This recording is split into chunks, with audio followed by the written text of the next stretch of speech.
Babies born during the height of COVID in 2020 are about to begin their first year of compulsory schooling.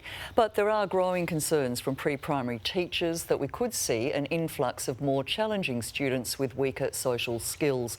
Let's bring in parenting expert Di Wilcox. Good to see you again, Di. Hello, Mon. How did the pandemic impact the early development of babies?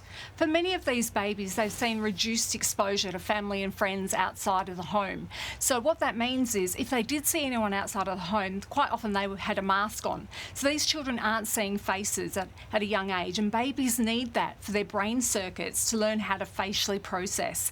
And that's a really important skill for infants all the way through to adulthood.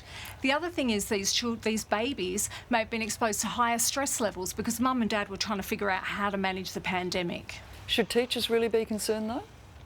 Look, I think that the pandemic babies are going to find it harder to settle into a group setting. Having said that, teachers are amazing at being prepared for the anxiety of the first few days. I think something that teachers will be quite surprised at, as perhaps there'll be a higher level of these children getting sick because they haven't been exposed to those common childhood, everyday illnesses that pre-pandemic children were exposed to. However, Perth escaped the harsh lockdowns of other states. I mean, could that mean that WA babies were less affected?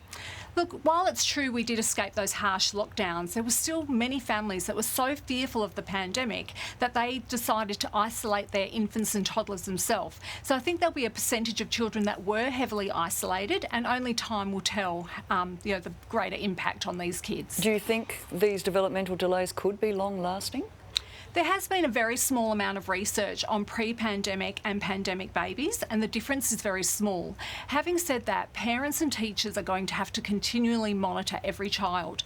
And if they see a child not meeting a developmental milestone, they're going to have to get the resources or the intervention to support those children. What steps can parents and educators take to ensure that children thrive as they enter school? It's really important that as a parent we talk very positively about school, about the teachers, about the peers. Anxious parents can create anxious children. When your child's starting school, they should be able to read and recognise their name and have them with a level of independence where they can go to the toilet themselves, they can open their own lunchbox, they can take off their own shoes and socks. And when it comes to goodbyes, have something really fun. Have a goodbye code or hug that your kids will have a giggle at, and teach your children how to read the time and say, this is when I'm going to come back this afternoon and get you.